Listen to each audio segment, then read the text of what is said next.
Okay, so I am ready to start. So let us start with Kabbalistic invocation. Invocation is inviting angels and other spiritual beings to come to this room and be here with us. Lord, we thank you for this opportunity to gather together, to draw together, to form a vessel, to catch the dew of heaven. If it be thy will, may the veil of heaven be drawn back, and may your Ruach HaKodesh descend upon us, so that we may know your presence. Lord, from thee comes all light. Lord, from thee comes all love. Lord, from thee comes all grace. So be it. Amen. Amen.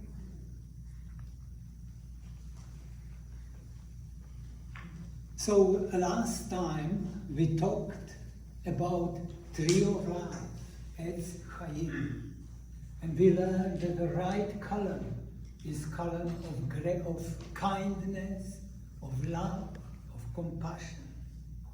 And left column is column of law, of discipline, of judgment.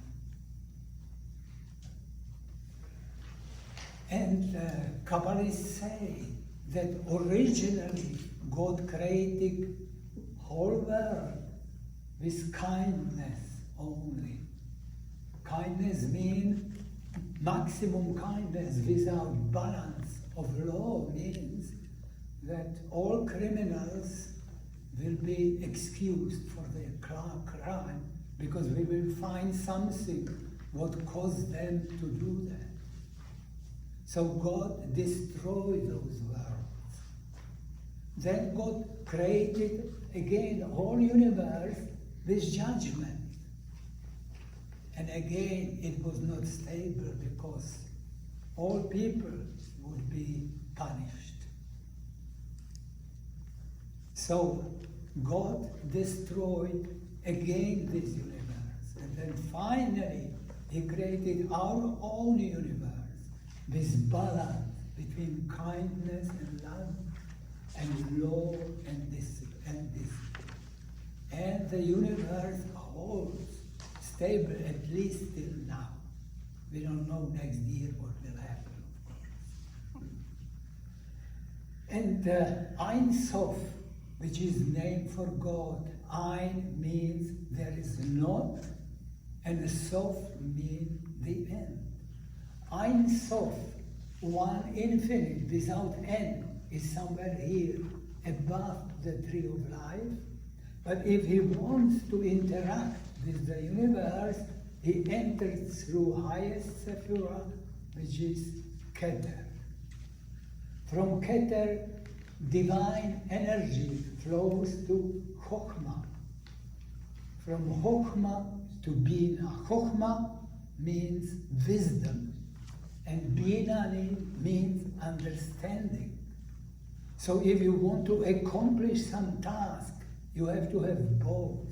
You have to have a wisdom how to do it, and you have to have understanding how things go. If you build temple, it is saying one after other, what kind of material you need, etc. And combination of Chokhmah and Bina goes to this, which we said is not quite a Sephirah, but it is called Da'at, knowledge. So we talked last time just about this top 4 Sephirah. And now we will talk about lower Sephirah. So on the column of kindness and love, we have this Sephirah here in the middle, which is called Chesed. Chesed. And it is usually translated as loving kindness, empathy, kindness, etc. On opposite side, in the column, is Sephirah called Gevura. Gevura. Gevura means strength. And Gevura means also strict law and judgment. And combination of those two, basically compromise between them, leads to Tiferet. Tiferet means beauty or harmony. Harmony achieved by combination of Chesed and Gevura leads to harmony.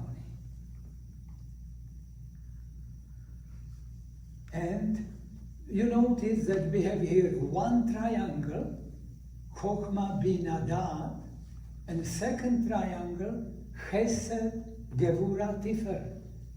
And below we have a third triangle, which is called Sephirah Netzach, Sephirah Hod, and in between is Yesod. So Sephirah Netzach means kind of victory, jubilation, but it is also seed of emotions. All good feeling as well as anger and bad feeling reside in Netzach. Hod, on the other hand, is the beginning of intellectual knowledge. Study, for example, study of Torah is basically in Hod. And in between is Sephirah, this one, which is called Yesod. And Yesod means foundation. Yesod is also when we are making decisions in our life. We get, last Sephirah is Malkut, of course, which is our physical world. So Yesod get information from Malkut, from our physical senses. Yesod get also information about our emotional state, about our emotion, and our basic knowledge, our intellectual knowledge about the problems. Everything goes to Yesod, and Yesod makes decision what to do. But in Yesod also is a center of reproductive energy.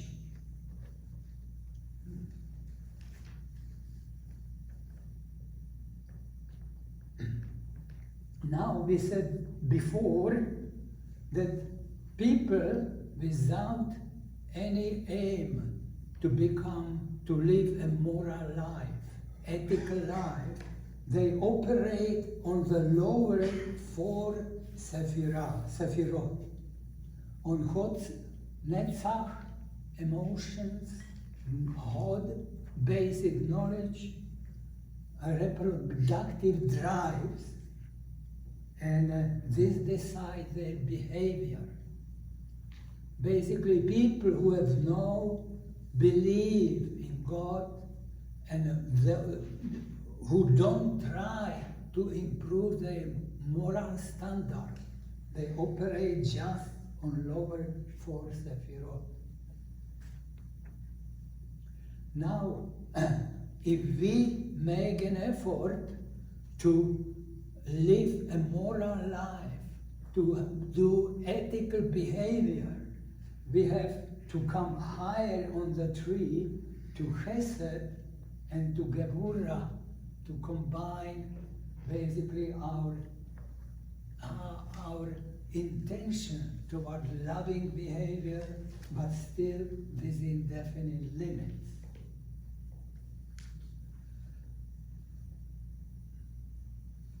Last time we also mentioned that our universe consists of much more than just physical world.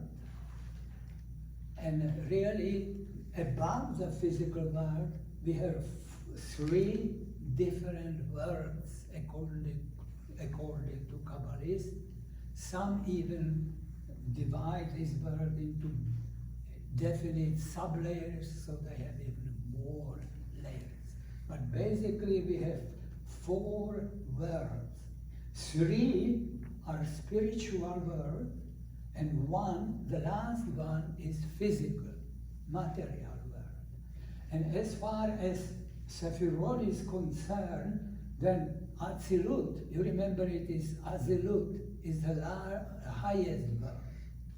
Azilut is represented just by Keter. It is Sephirah we know very little about. Also we know very little about Azilut. Below Azilut is what we call world of Beria.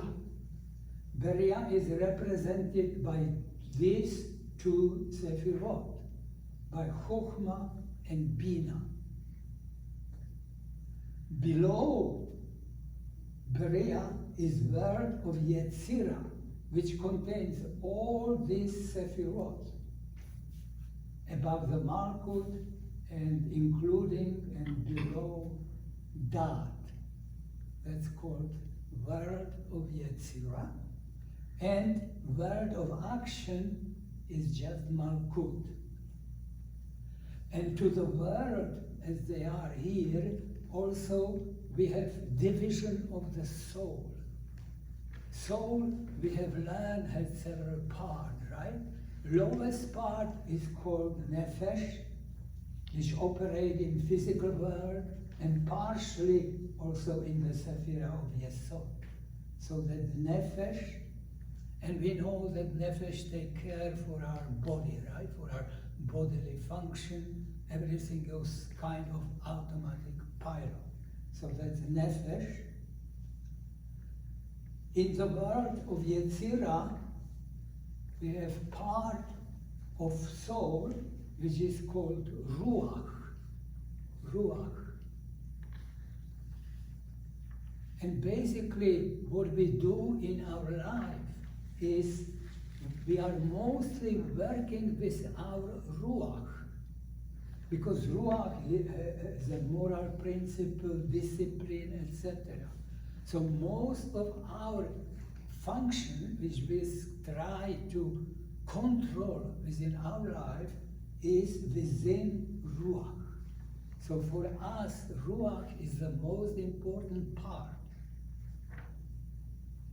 And I said that Yesod makes decision for people who don't believe in God, don't try to improve themselves, etc. But if you have higher aspiration, it is all Ruach which influence your decision. You are making your decision listening to your senses, what senses will tell you, what the lower Sephirot will tell you, but also you are listening to what your chesed, kindness, and discipline will tell you. And the highest part of the worlds, basically world of Beria, there is part of the soul which is called Neshama. Neshama. So we have four worlds. We have Sephirot distributed among those four worlds, and we have parts of soul acting in each of these worlds.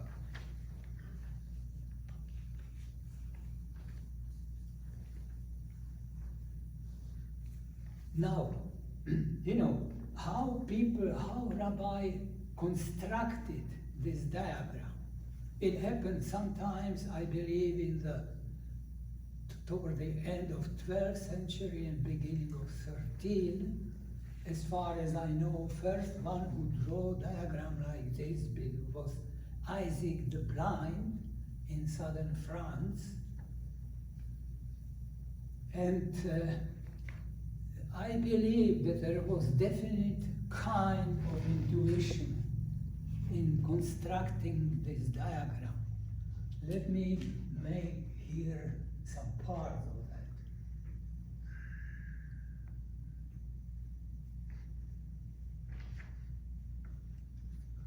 This is top 3 Sephirah, right?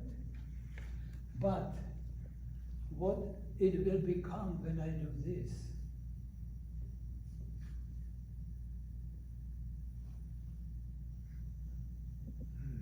Those of you who remember still from some chemistry class, right? H is symbol of hydrogen, and O is symbol of oxygen. So we have here Water. correct. We have here H2O, we have water. And you know that water is a basic substance without which the life is impossible. So we can say this top of diagram represent water. Or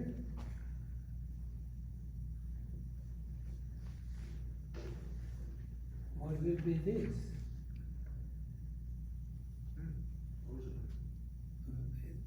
Three atoms of oxygen form ozone.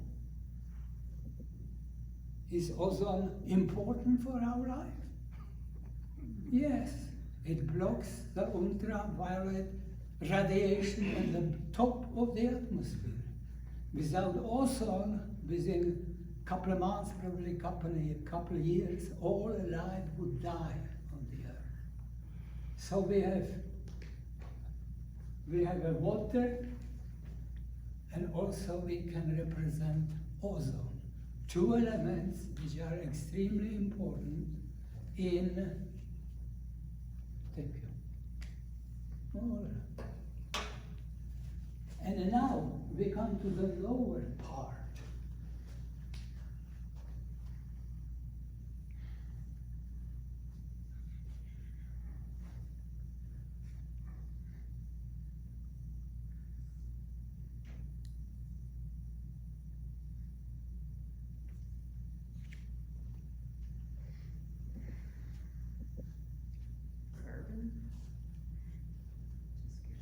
You probably heard about so-called aromatic hydrocarbons. And this is, you know, in each corner we have one carbon.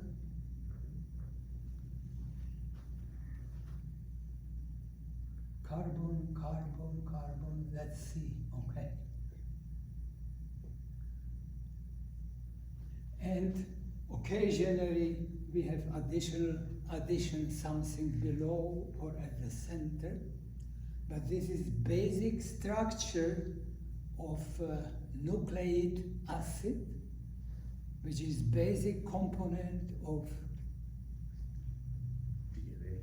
DAN, all right? So this is basic formula, you know, DAN determine how the body is built in all details. So this is structure of nucleic acid, which is basic element of DAN of our, you know, how our body is built. And if you look into the diagram, you see clearly ozone or water on the top.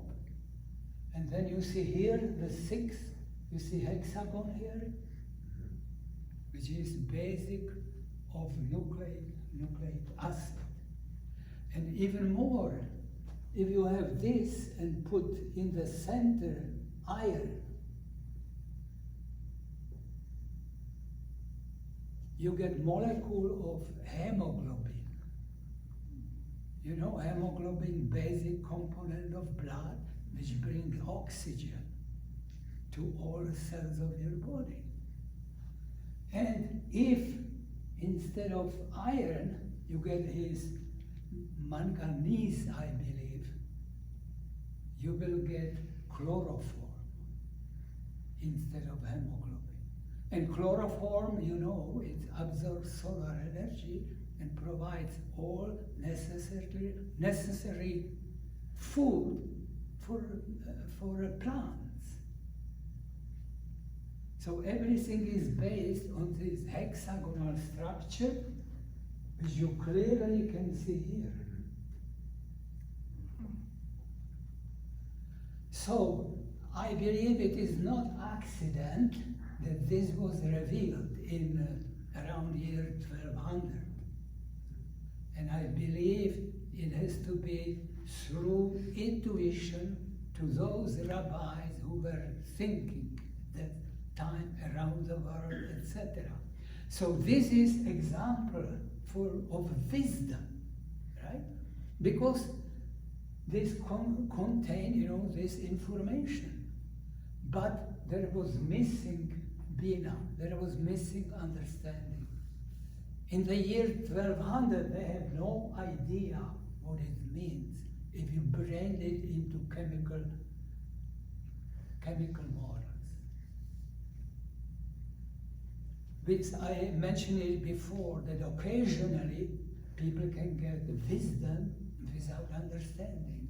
And this is, I believe, good example that they put this chemical structure model into model of human soul and not knowing really what it means.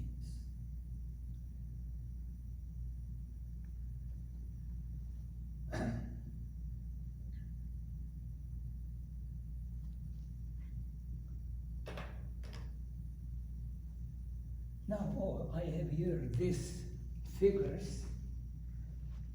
You know, people usually make drawing of the word, various words, by straight line, saying one line, horizontal line will be Asiya, second higher line will be Yetzira, higher line will be Beria, etc.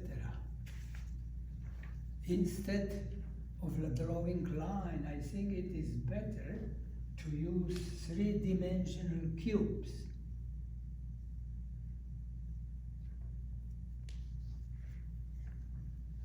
So this lowest cube is what we call Asiya, right? So this will be letter A, Asiya.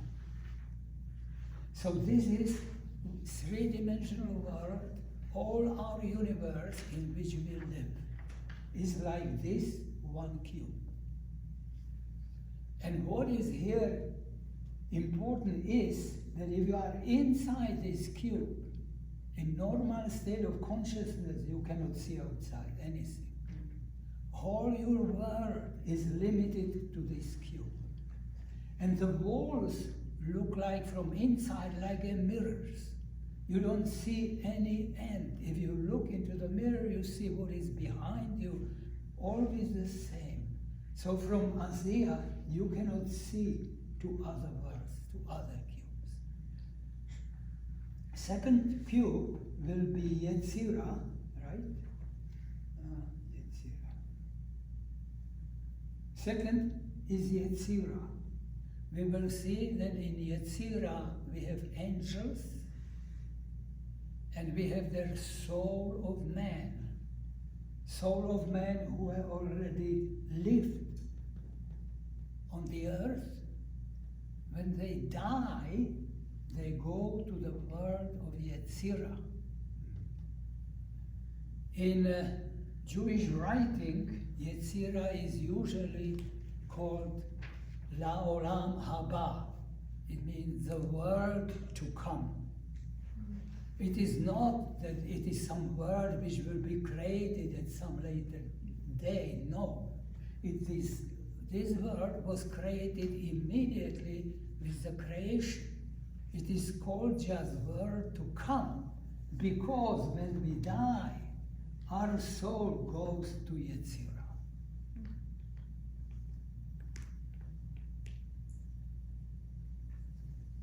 And finally, the largest cube here is world of Beria. And the world of Beria is what is described at the beginning of Genesis, when God starts creating. Above the Beria, by the way, is word of Atzilut, Azilut. Rabbinic writing in Talmud have a story that before God started create world, which is really Beria, he looked into Torah. He wanted to know how to create things, so he looked into Torah. So he looked into Azilut to get some idea how to create the world. And then he created the world, and he started with Beria. What these names mean? You see, bara in Hebrew means to create something from nothing. And this is something which only God can do. No painter creates, no sculptor creates, only God can create it, because he creates the world from nothing. So there's bara. Yetzer is the word of Yetzira from the verb Hebrew Yetzer, which means formation. If you have already, let us say, a sculptor, he has a piece of rock, and now he does formation of that rock into whatever he sees in his inner eye, what he wants to create. So sculptor does not create, does not do bara, he does yetzira. He already has material, he just reforms it. So that's word of formation.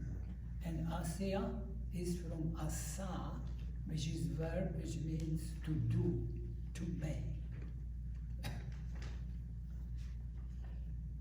In Genesis 1, we have that Breshit bara Elohim, etc. So we have in Genesis 1, we have bara. So God creates in Genesis. He brings heaven and earth from nothing into something. Then in Genesis 2, we have people say repeated account of creation, but it is not repeating. In the Genesis chapter 2, we are doing things in Yetzirah. In Genesis 2, God made the man from the dust of the earth. So he takes already material which exists, which is dust of the earth, and he reforms it into the body of man.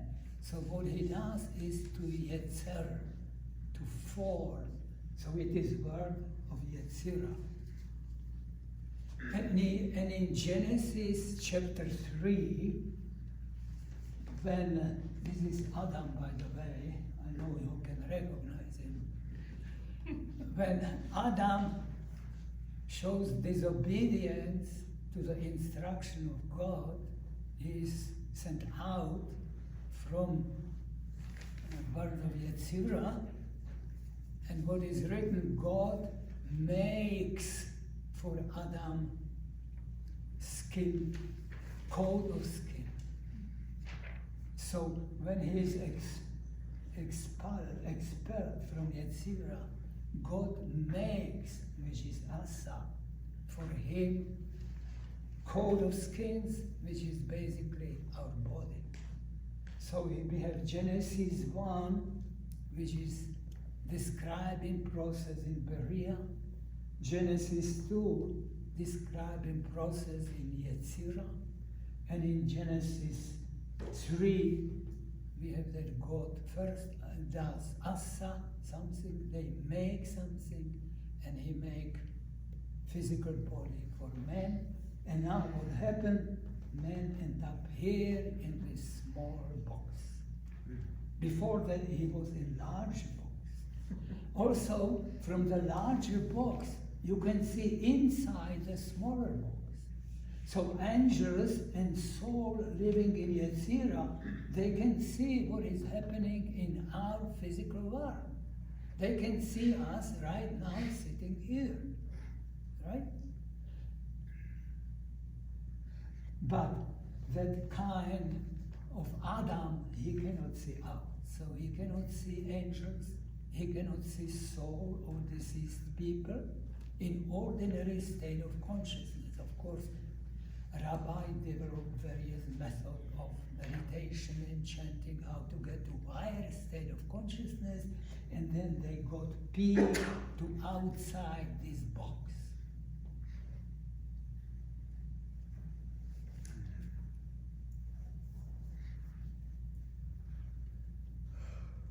Now, we learned also last time that at the beginning of creation, God created all souls which ever will be incarnated in physical body.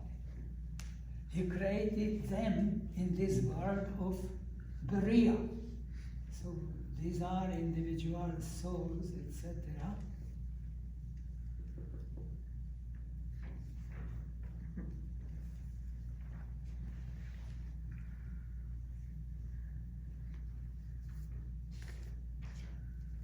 And Zohar says that God kept this soul in upper Garden of Eden, where they are waiting for the time for them to incarnate in physical body. If we look into Tree of Life, where can be upper Garden of Eden? We can get some clue from Torah. If you remember, Torah says that one river watered the garden. Do you remember that? One river watered the garden.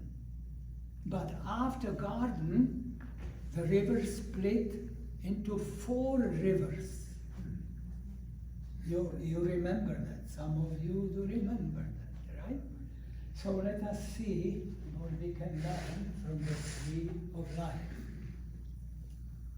Here we can introduce flow of divine energy as it flows. And flow also always goes from positive pole to negative pole. Okay? From positive to negative. Which is not too much help because we don't know currently what is positive, what is negative.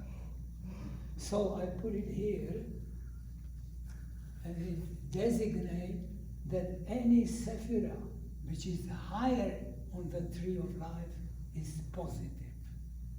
Okay? Any sephira which is on the Tree of Life higher than others is positive with respect to that. And also, here I put this, that we remember, any sephira which is on the right-hand side is positively charged compared to sephira which is on toward the left of that. Do you understand it? No. So, this is Keter, right? Keter is, you see, highest sephira. So Keter, we can get flow to Bina, flow to Dat, or flow to Chochmah. If you take this sephira, it is below Keter. So it is negative with respect to Keter. And flow will be from Keter to Chochmah. There will be no flow from Chochmah back to Keter. Also, Bina is negative because it is to the left of Chochmah, right? So Chochmah is negative with respect to Keter, but it is positive with respect to Bina. So because of that, there is flow of life-giving force from Chochmah to Bina. Same, here is Dad. Dad is lower than Keter. Also, it is to the left. So Dad will be negative with respect to Chokhmah. So there will be again flow from Chokhmah to Keter, but not from Chokhmah to Dad, but not from Dad to Chokhmah. So in this way, we can decide where flows go. Finally, here is our world, and we see that eventually our world is the lowest Sephirah. So it is negative or feminine with respect to all other Sephirot. And flow from other Sephirot is finally gathered at Malkut, in our physical world. So, are you trying to say that the flow of energy only goes from right to left? It only goes from... Everything goes from right to left or from up, down. That's the only way. That's the only way how flow can go, yes. So, Bina can go to Dot. Bina can go to Dot, also to Tiferet, right? Uh-huh. And also to Gevura. Right. Okay? So, here we have clue. I wanted to introduce this, how flow of energy, of loving energy from God to creation, how it propagates, how it goes.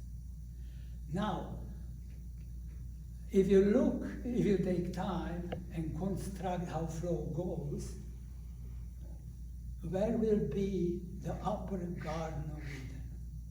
We know that there is only one river coming in, right? And 4 rivers going out. And you have here, if you look into this Sephirah Chokhmah, how many rivers go into Chokhmah? 1, right? Just from Keter. How many rivers go from the Chokhmah out? 4, right? We have flow to Bina, flow to Dad, flow to Tiferet, and flow to Chesed. And if you look into all other Sephirot, how it goes, you will find out that Chokhmah is the only Sephirah where 1 flow goes in and 4 goes out. The only one, nothing else. So it tells us that where souls are stored after creation, they are stored really in Chokhmah, and generally in the world of Berea. But can't Keter go down to Dot directly? From here to Dot? Yeah. Sure. And then out of Dot, you have 3, right? No, there is only one which has 4 coming out, Okay, so your and Dot is 1 coming out. Yeah. It would be only 2, because they wouldn't No, flow. it can go down, Go down. but to it the can't go right. Can't go right, because that's positive, that's negative. All right. Now, again, some correspondence with physics, with physical world. According to modern physics, during first few seconds after Big Bang, right? Big Bang, of course, will be in Bina, right? Everything coming out from Bina. So Big Bang occurs in Bina, and during the first few seconds, You're pointing to Keter. that's what I mean, Keter.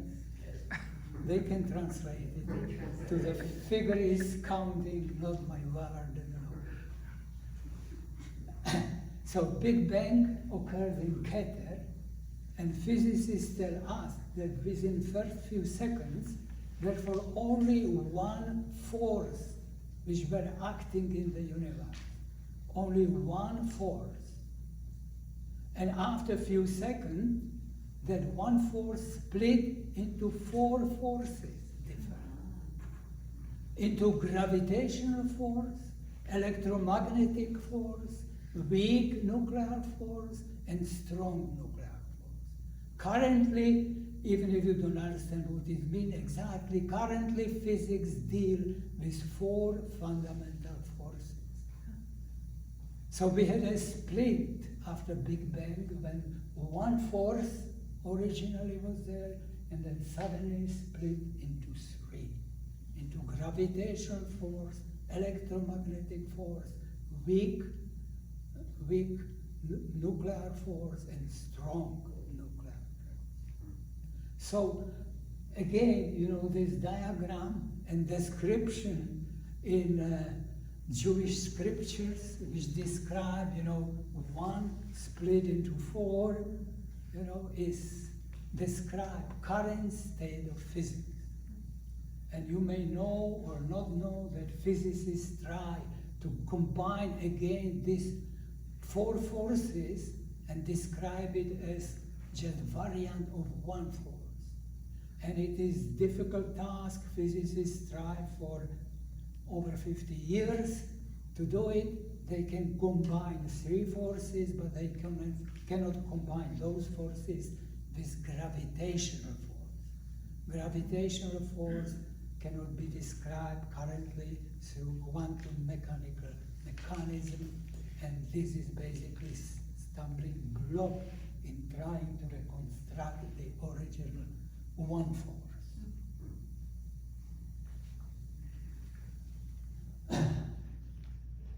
So we know where these souls after creation were stored, right? We have deduced that they were stored very likely in Chokhmah, in word of Beria. Now you remember from our first lecture about story of Abraham, we had three interpretations of the story, right? First interpretation was moving on the surface of the earth. Second interpretation was for this guy to improve himself to meditation and come to higher world. And the third explanation was that soul, one of the souls was Abraham.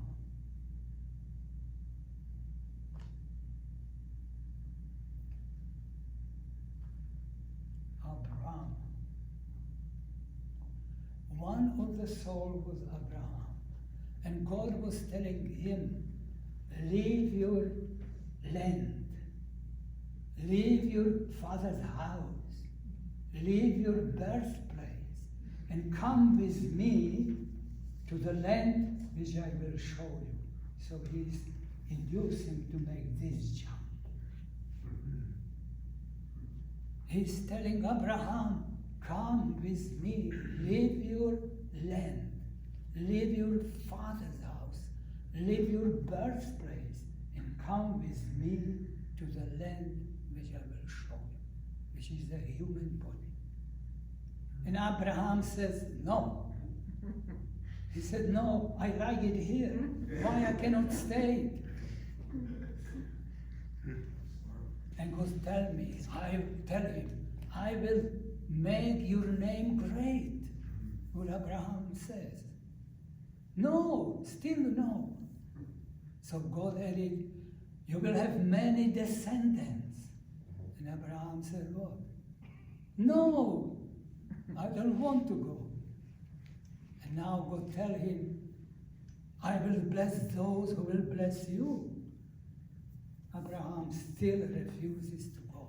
He likes it in Beria and wants to sit there rather than come to this world of pain, suffering, and sometimes joy, etc.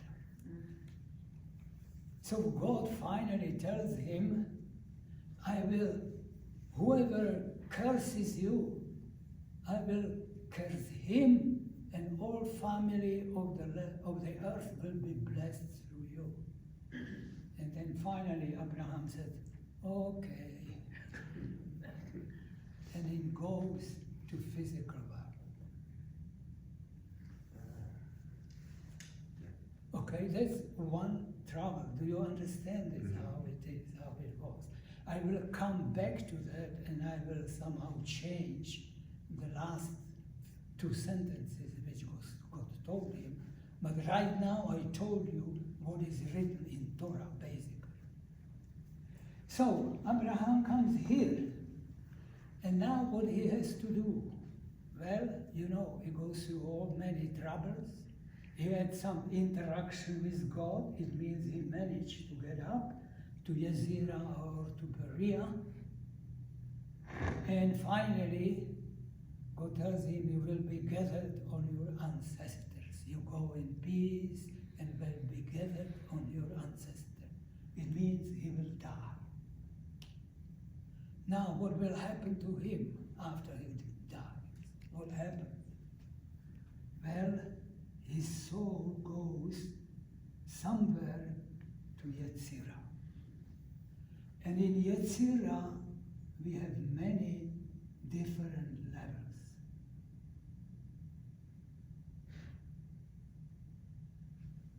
Many different levels.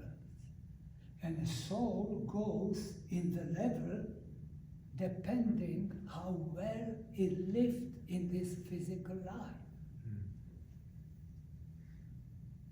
You know, you remember Jacob later, and Jacob comes back and says, this place is gate to heaven.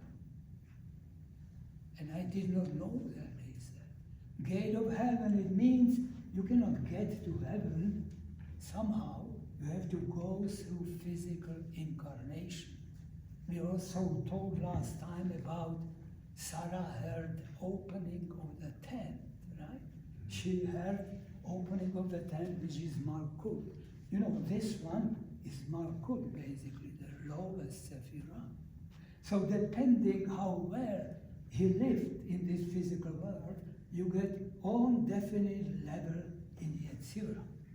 Highest level is almost like heaven, and the lowest level is what is called in Hebrew Gehinom, which is in Christian language, it is the hell. So both heaven and hell are in Yetzirah, and all states in between are in Yetzirah.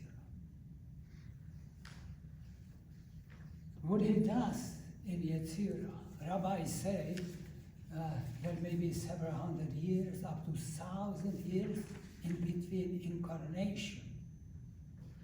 I did not talk about reincarnation. I assume that you remember from last year that Kabbalist and Zohar believe in reincarnation. The basically essence of man is his soul, not his body.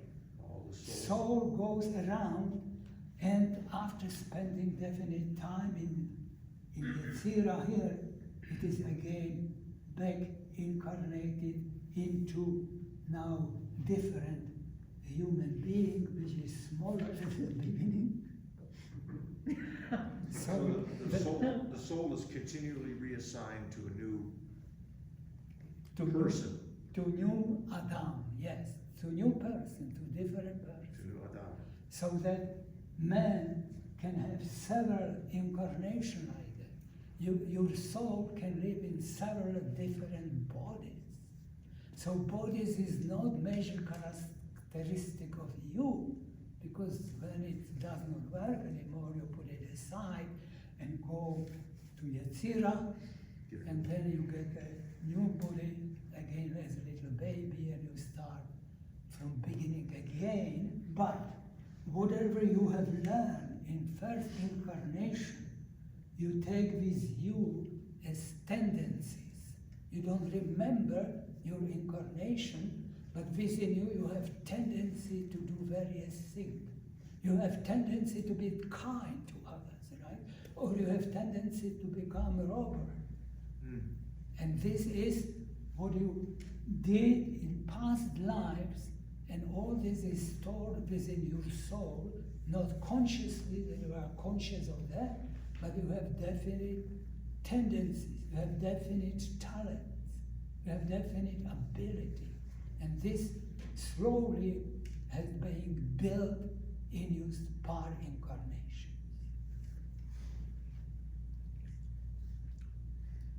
So, and this little guy grows up, get married, have kids, etc.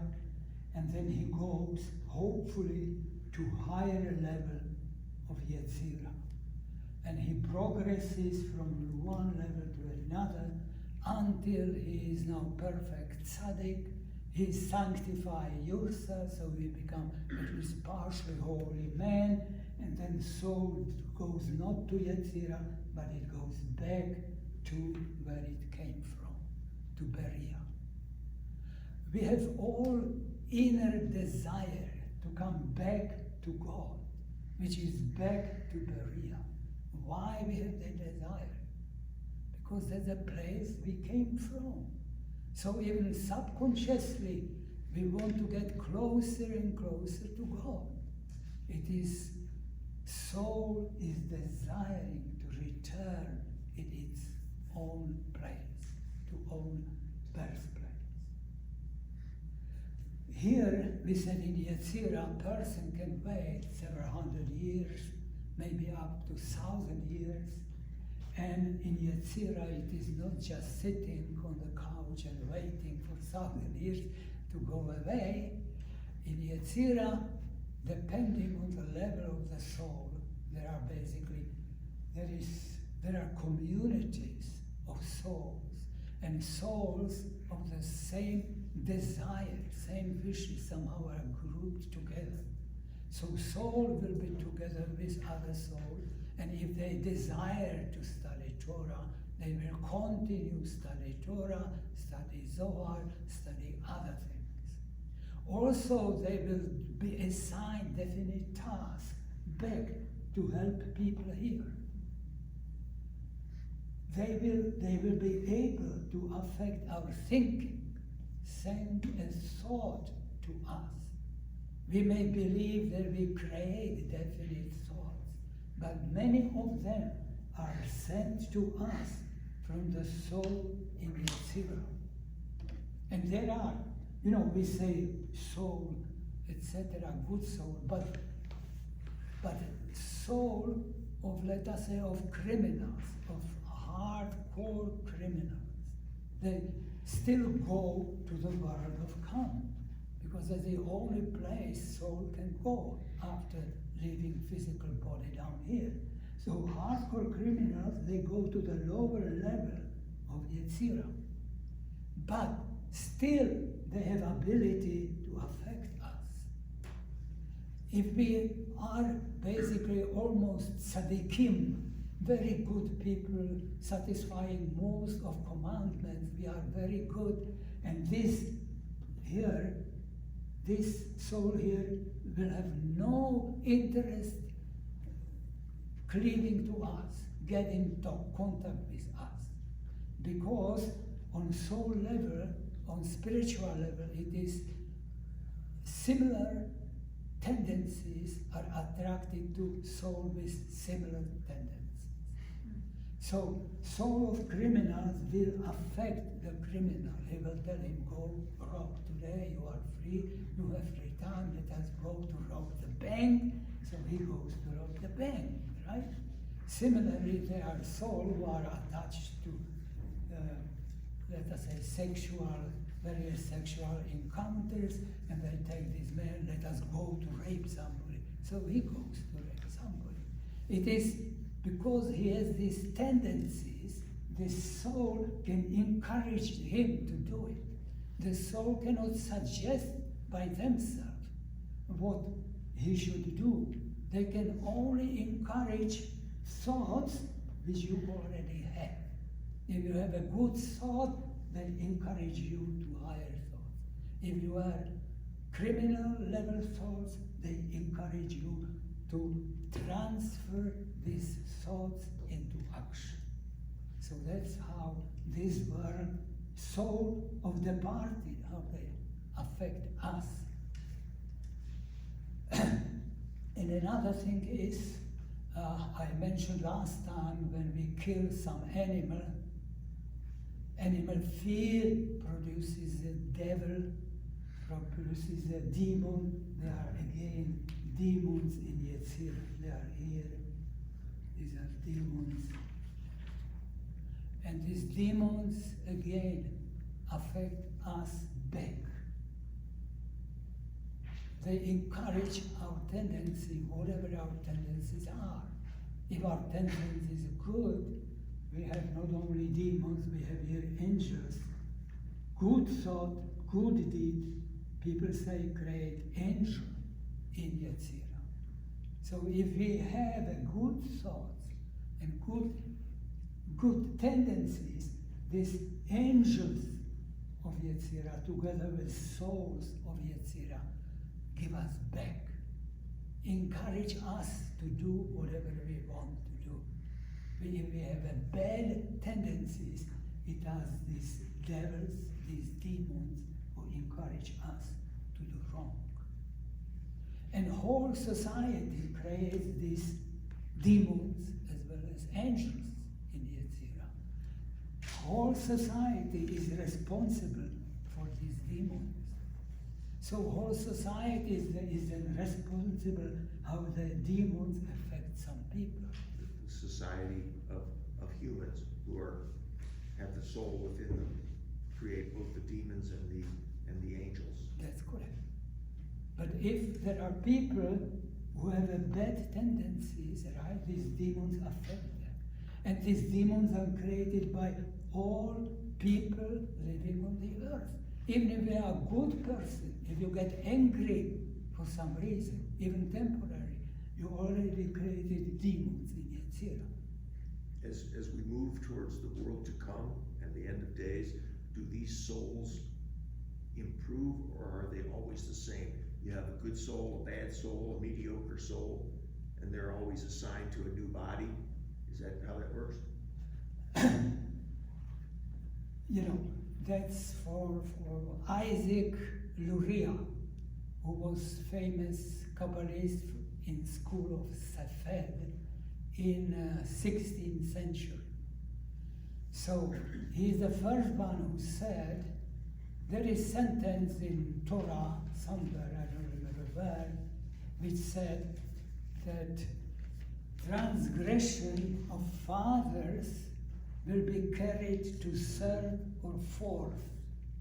It does not say generation, it says just to the third or fourth. And blessing for good deeds are carried to thousands. Now, of course, Rabbi, if they translate it, interpret it, in their thinking, to the third and fourth can be only generation, right? But we can believe, and Luria point out, that the third and fourth means reincarnation. So the bad deed of fathers are carried to the third and fourth incarnation. Luria explained, and good deeds up to thousands. Luria explained it. If you are here and soul goes here, let us say, and in next incarnation you are bad, then souls go to lower level of Yetzirah. And if you are again incarnated again, it goes again to lower and lower. So he said, you get first life plus 3 incarnations. You get 3 chances. If in all of those you just make your soul worse and worse, then that's it. After 3 incarnations, Luria said, you incarnate as an animal. You know, that's something which is also part of Hinduism, but major direction in Hinduism is that man can never incarnate as an animal. But Luria said in his writing that after 4 lives, original incarnation plus 3 reincarnation, if man does not make it up, he goes into animal, not as punishment forever, but to learn discipline, right?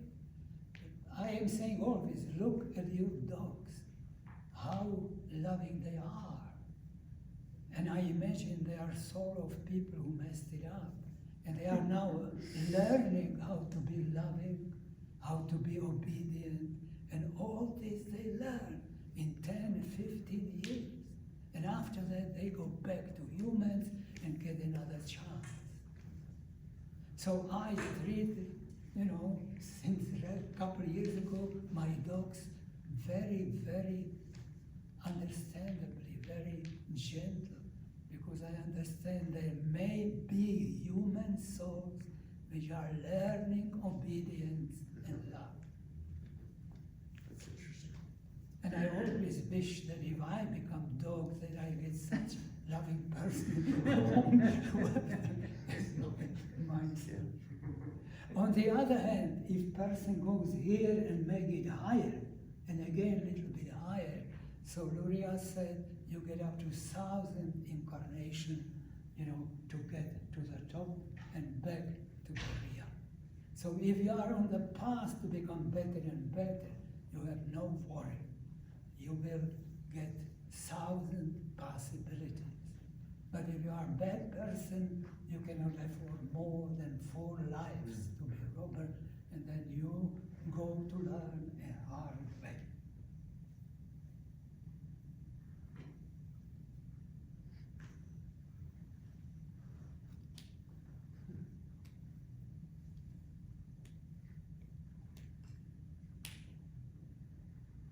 Remember, at the beginning, God created heaven and earth. So he created Beria and earth Azia. There was nothing in between, right? On the second day, God said, let there be Rakia. Nobody knows what is Rakia, but it's obviously Yetzirah, which separate upper waters from the lower waters, which separate earth from heaven. So this is again seen in these 3 boxes, that originally we had just, on the first day, we have 2 of them, on the second day, the third one, division between them was created.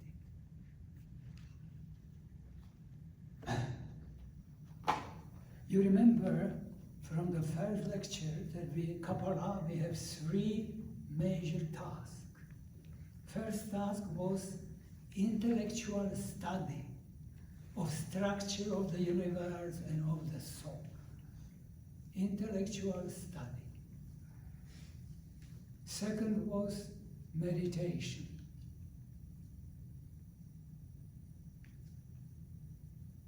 Why we need meditation? We need to control our mind that is not jumping like monkey from one direction to another without any control. But control of mind is not goal really, it is just step in the process.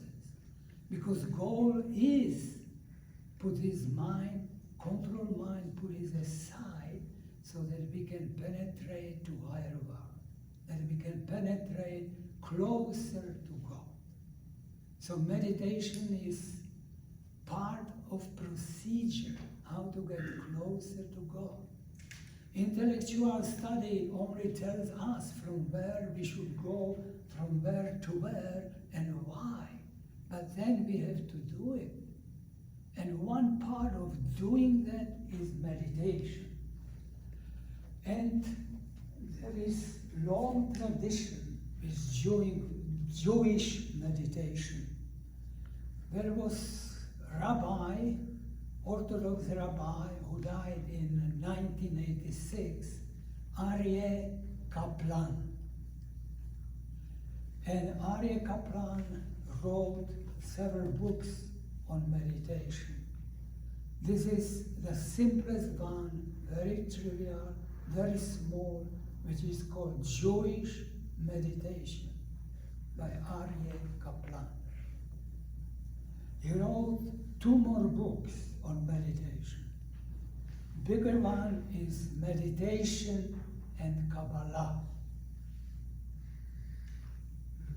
And the third one, which I did not take with me, is meditation and Torah.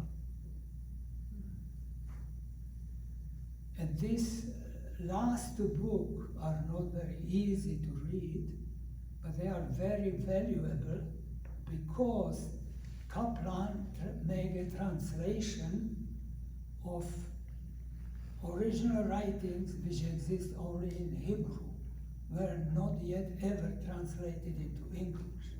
And Kaplan made translation of several sections, which they, and results he lists in these two books, Meditation in Kabbalah and Meditation as Torah.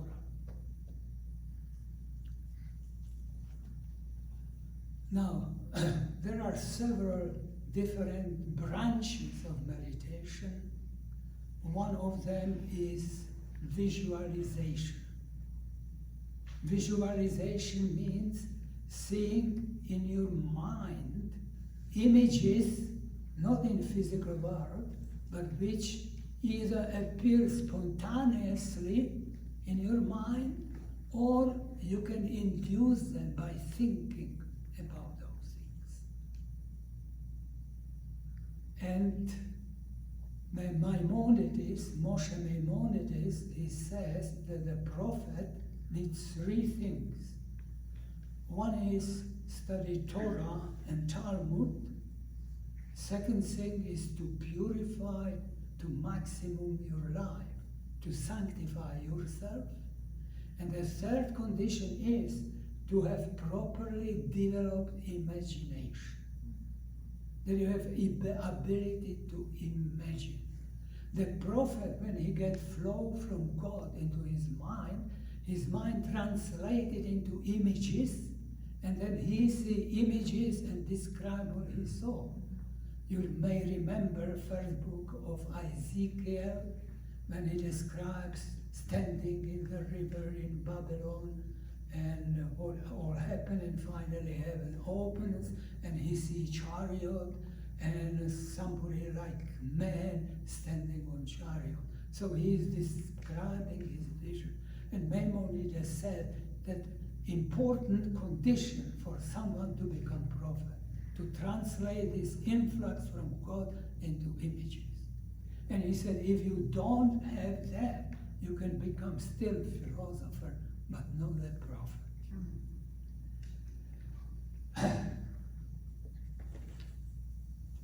You know, Hebrew alphabet has a special place in Kabbalah and in Zohar. They claim that God created the world with Hebrew alphabet. He looked into Azilut, into Torah, but then stick with Hebrew alphabet. How many we have letters in Hebrew alphabet? 22, correct. We have 22 letters. And they say these are just 22 forces which God used to create the universe. 22 forces which he used to create the universe. So visualization of letters is one of form of Jewish meditation. Here you have 4 letters, right? Yud, He, Vav, He. And several Jewish meditation are using those letters, either in chanting or in visualization. So we will do some exercise with visualization. We will start with smallest letter of alphabet, which is the Yud. You see how Yud looks like, right? That's a Yud. So what we will do, we close our eyes and we'll imagine letter Yud. See letter Yud at the beginning, a small one, and let it grow till it completely covers your field of view. Through all field of view is letter Yud. And if you can, imagine it as white letter on black background. You probably heard somewhere that Torah was written with white letters, light, white fire on black fire. So imagine Yud as a white letter on black background. Now, if you are able to reverse the colors, make black background now white and Yud letter black.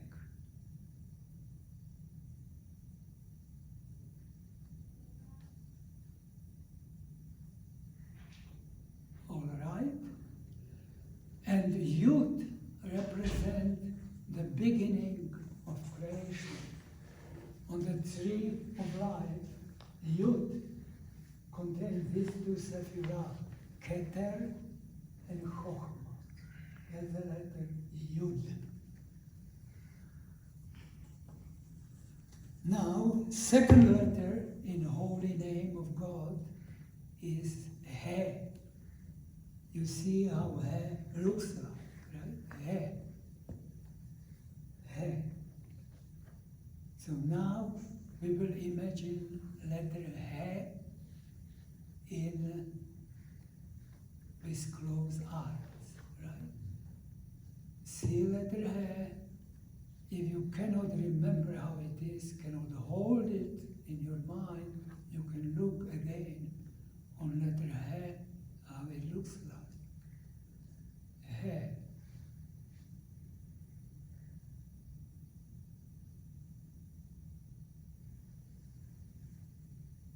And again see it as white letter on black background, and then reverse it. Make it as black letter on a white background.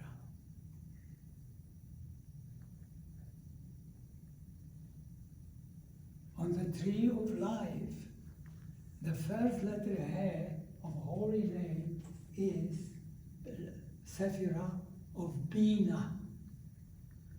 Bina has H at the end. H designated by mostly feminine gender. So it is Bina, is first letter He.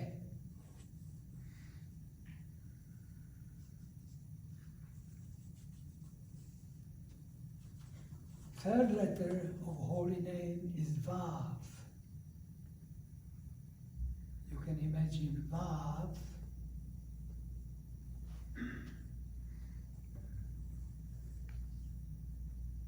And we again close our eyes and try to imagine Vav in our mind.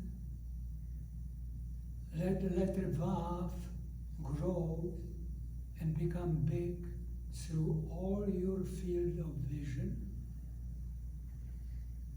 It is, of course, a white letter now on black background, and you can again try to reverse the colors to make it a white letter on black background. So this is letter Vav, and letter Vav represent all these sephirah below Bina and Malkut. All these 6 sephirah and Dad, all that is letter Vav. And then we have a final letter He again. And let me tell you now, of course, final He is Malkut, is the last sephirah on the tree of life. So we again will image letter of He.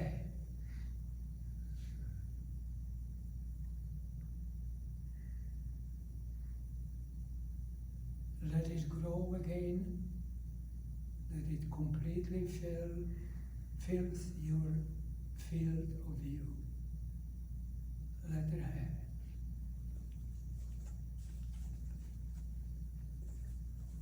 It is good practice to do individual letters, and after a while you can try to see them all four together in the one line. Yud, He, Vav, He. It is a little bit more difficult. To imagine individual letter is easier.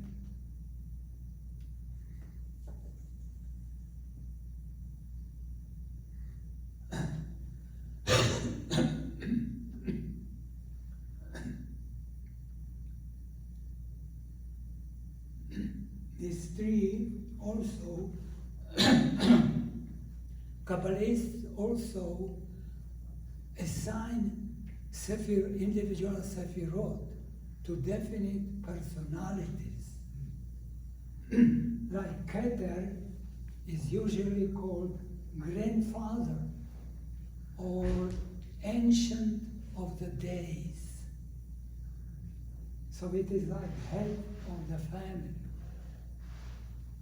Chokhmah is identified with father. Chokhmah is father. Bina is what? Mother, of course. So we have grandfather, father, and mother. And Bina, thank you.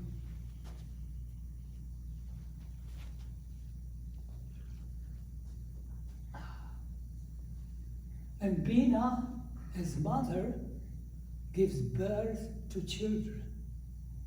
And Bina has 6 children.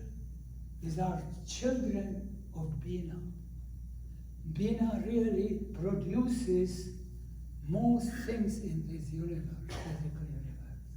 So Bina is mother, and these are her children. Also, Keter is beginning of Yud. Yud is together here. Bina is letter He, first letter He. And these 6 children form a letter Vav, and they are called son. And last one, Sephira Malkut, which is again final He in Yud Vav He, is called daughter.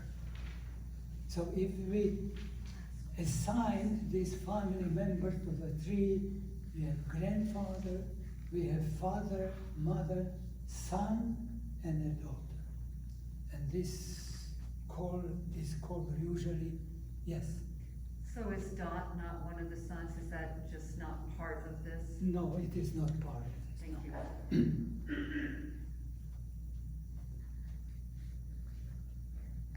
And in Talmud, you have various stories concerning Bina and her children, right? It says somewhere if you find the nest of the birds, you can take chickens, but you cannot take the mother. Remember that? So it is, you can take chickens, but you cannot take mother. So it means you are allowed through meditation and your practice to attend and get power of all these sephirot, which are children, but you don't get power to enter Bina on your own. It is written somewhere that Moses got 49 gates, which is connected to this seven sephirot. 7 times 7 is 49. But he did not get access to gate number 50, which is Bina. We talked before that to this highest, you can get only by the grace of God, not by your own effort. Also, there is another story in Talmud connected to that, which says, you will not boil kids, little goats, in their mother milk. It is again, kids are this 6 sephirot, and mother goat is of course Bina. So it means that Bina give existence, give life to those below. But she should not be allowed to command their lives. She has to let children to grow and make those own decisions. You know, some mothers want, they have son who is 40 years old, and mother still wants to tell him what to do, how to behave. So Talmud is telling, no, you cannot boil kids in their mother milk.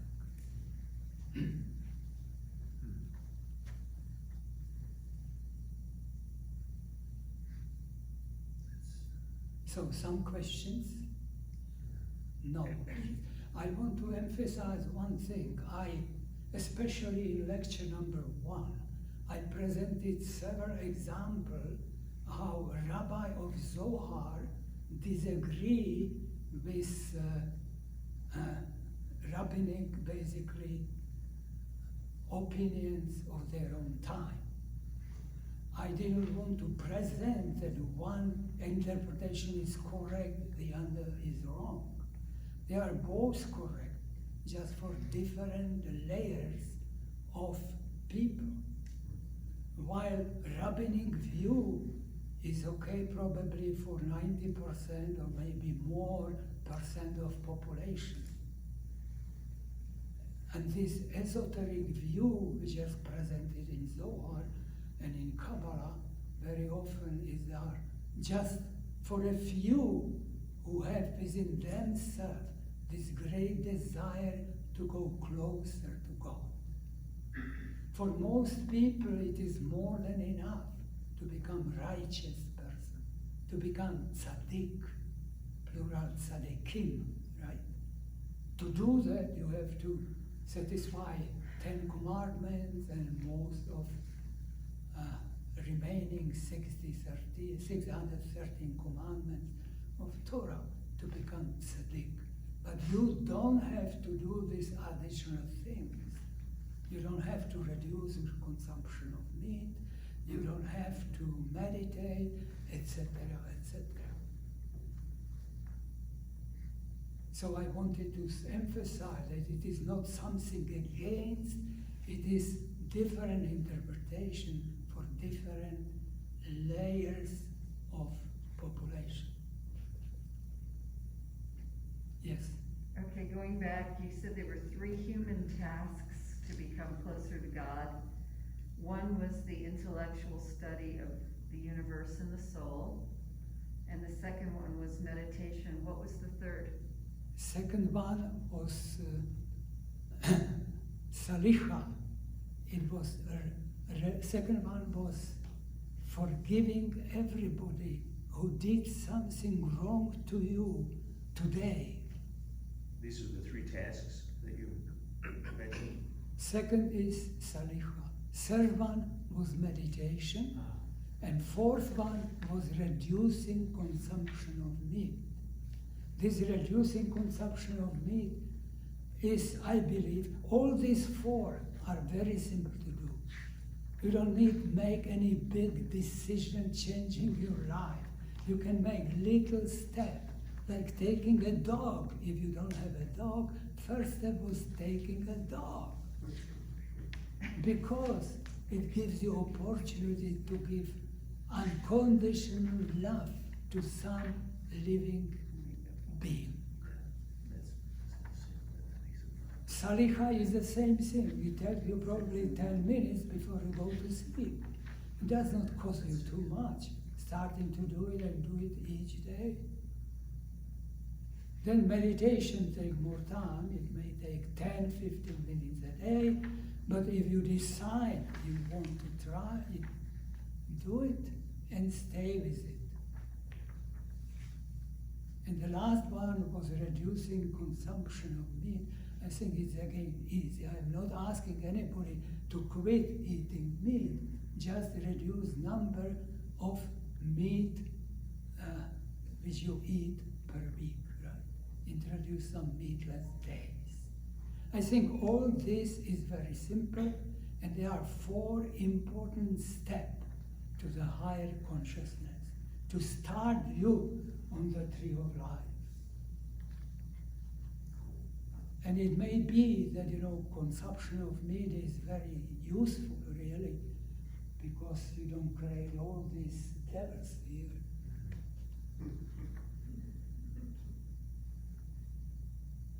So I wish that at least some of you, start a little bit, maybe pick up one of these 4 and start doing that. Okay, so I think if there is no question more, I will end up. Lord, we thank you. We thank you for this opportunity to share. And we thank you for your input into our lives. We will make an effort to listen to you more carefully, to increase our intuition, to increase our guess what your thoughts and your will is. So help